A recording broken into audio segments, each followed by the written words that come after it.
नमस्कार किसान भाइयों।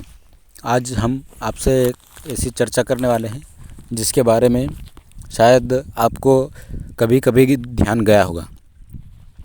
क्या आप इस बात से सहमत हैं कि आप जो फसल बोते हैं उसके भाव कम होते हैं और जो इस फसल को आप नहीं बोते हैं, जो आपने बोकर उसे बोना भूल गए हैं या फिर उसकी खेती करना छोड़ दिया है, उसके भाव अचानक से कई गुना तेज़ हो जाते हैं।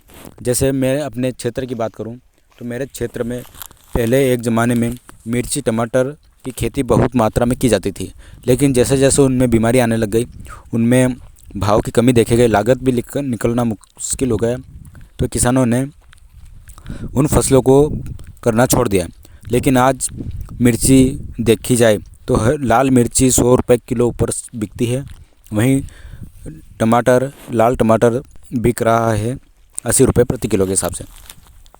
तो इस तरह से आखिर वो कौन सी टेक्निक है जिससे अपना कर किसान भाई हर फसल का उचित मूल्य ले सकता है।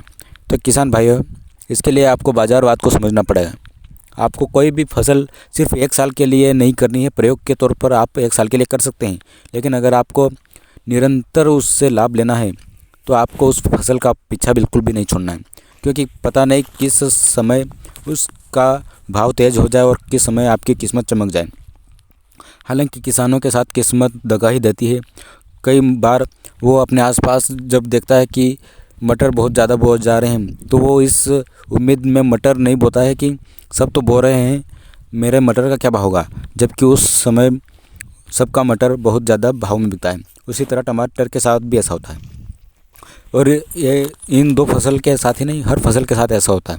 तो आखिर वो क्या कारण है जिससे कि हम अगर दूर कर दें उसका तो हमें लगातार लाभ मिल सकता है। तो इसके लिए आपको हर फसल, हर सब्जी को लगातार बोना है, और 1-2 साल आपको नुकसान झेलना पड़ सकता है, लेकिन जब आपको फ़ायदा होगा तो इन 2-3 साल की पूर्ति भी आराम से हो सकती है। लेकिन अगर फिर भी आप उसे लागत नहीं निकाल पा रहे हैं तो आप अपने विवेक से काम लीजिए और उसी फसल को बोइए जो आपको कम कीमत में और कम लागत में अच्छा मुनाफा दे। धन्यवाद।